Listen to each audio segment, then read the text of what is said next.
Hi, I'm Rhea. I'll be reading Jane Eyre by Charlotte Bronte. Chapter 1, My Unhappy Home. It was raining that day, and the cold cut to the bone. I was happy that we did not have to go outside. Usually, Mrs. Reed made us take a walk after dinner. That evening, however, she said we could stay home. So now her children, Eliza, John, and Georgiana, were in the drawing room, sitting around her by the fireplace. I walked up to join them and be near the warmth of the fire, but she motioned for me to stay away. "You've been a bad girl," she said, "and I don't want you near us." "What have I done?" I asked. "Don't talk back to me," Mrs. Reed said. "You have an unpleasant manner. You have a bad temper. Little girls should speak pleasantly, always with a smile, or they should keep silent." I went to another room. It was a small room, with bookcases against the walls and a bay window. I picked up a book, sat on the window seat, and drew the curtain so I could hide behind it. The book had beautiful pictures of birds in it, but before I could look at more than a few, I heard someone step into the room. "Boo!" John's voice said. "Miss Longface!" I'm so glad I closed the curtain, I thought. John is too dumb to guess I'm hiding behind it. Just then, Eliza came into the room too. Eliza was smart. Eliza guessed right away where I was. "She's in the window seat," she said to her brother. I came out from behind the curtain. "What do you want?" I said. "Say, what do you want, Mr. Reed?" John said to me. "I want you to come here." John was 14, only 4 years older than I was. He was tall and fat, and had a round face with flabby cheeks, dull eyes, and a nasty expression. He would have normally been at boarding school, but his mother had taken him out for a month or two, on account of his delicate health. The truth was, there was nothing wrong with his health. He felt bad because he overate.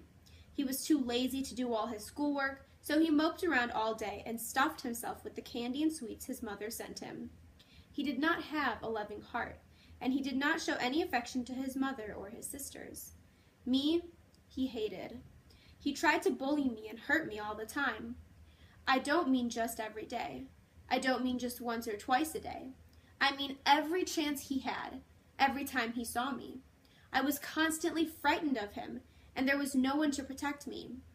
His mother pretended she did not see what was going on, and the servants were afraid they would get fired if they took my side. I walked up to him, as he had commanded me to do.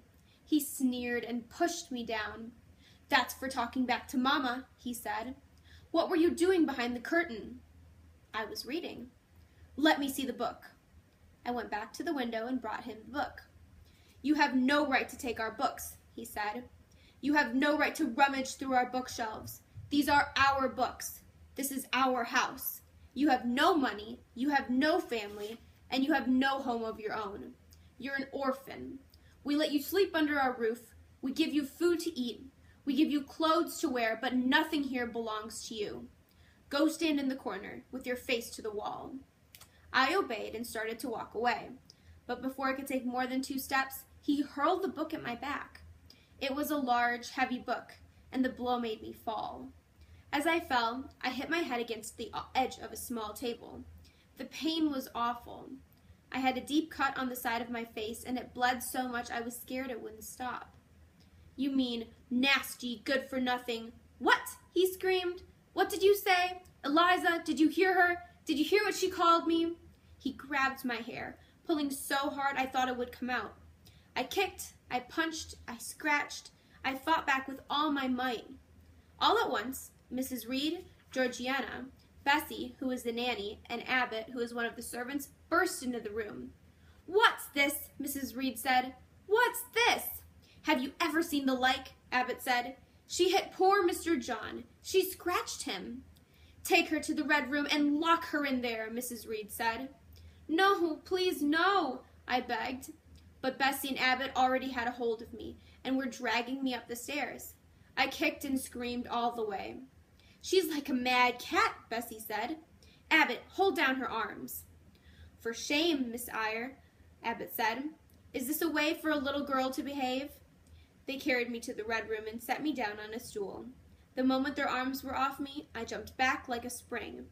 "Sit down or we'll tie you down," Bessie said. Abbott, go fetch some rope."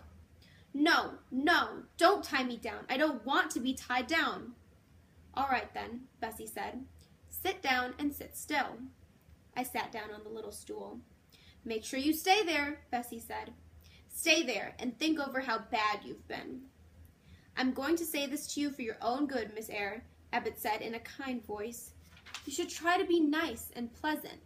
If you keep displeasing Mrs. Reed, she could throw you out on the street. Who would take care of you then? Remember, you're an orphan and you don't have a penny to your name."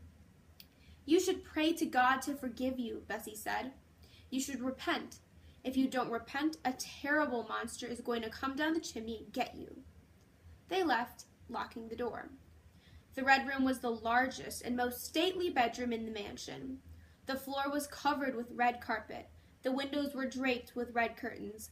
The bed had a red bedspread on it, and the wallpaper was beige with a pattern of bright red flowers. It was the room in which Mr. Reed had died, and no one had slept in it since. The fireplace had not been lit for years, and the windows were never opened to air out the room. It was damp and cold like a tomb. I was terrified to be alone in it. It was very dark.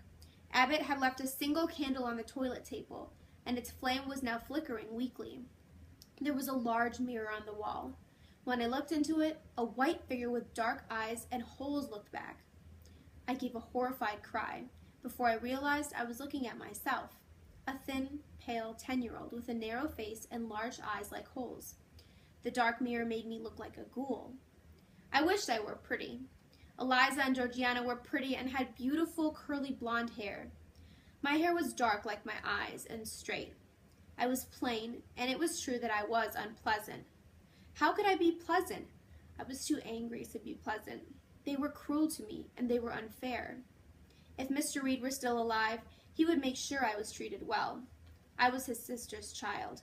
My mother had married a poor clergyman her parents did not approve of. They disinherited her and would have nothing to do with her at all. She died when I was born, and my father died from typhoid fever 6 months later. Mr. Reed took me in. He was a kind man, and he loved his sister. When he died, he made Mrs. Reed promise she would take care of me as if I were her own child. In this very room, standing by this bed, his deathbed, she had promised. Suddenly, I remembered how it was said that the dead haunt the people who have done them wrong. Mr. Reed had been wronged by his wife. She had broken the promise she had given him. His ghost is haunting this house, I thought. His ghost comes back in this room where he died. It's the reason why no one sleeps here. It's the reason why they keep it locked. I knew Mr. Reed had loved me, and that his ghost would be friendly to me if it appeared. But I was terrified. Good ghost or mean ghost, I did not want to be locked up in a room with one. Just then, I heard a rattling noise and saw a bright gleam of light shine on the wall. Now, I know it must have been a carriage driving down the road, but at the time I was sure it was Mr. Reed's ghost. I let out a horrified shriek. Soon, I heard footsteps on the stairs. A key turned in the door, and Bessie and Abbott rushed into the room. "Miss Eyre, what's wrong?" Bessie asked. "Take me out of here," I screamed. "Take me out! I just saw a ghost." "She's just saying that," Abbott said. Mrs. Reed walked into the room. She was in a rage. "What's all this?" she asked. "Bessie, Abbott, what are you doing here? My orders were that Miss Eyre should be locked up in this red room alone." "She screamed so loud, ma'am," Bessie said. "Get out," Mrs. Reed said. She turned to me.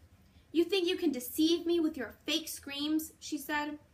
"If there's one thing that's worse than a mean, unpleasant child, it's a child who lies." "Aunt, please," I begged. "I'll die if I stay here. Punish me another way. I'll do anything." "Silence," she said. "You'll stay in here till I say you can leave." She walked out of the room and shut the door. When I heard the sound of the key turning in the lock, I collapsed on the floor, fainting from fright.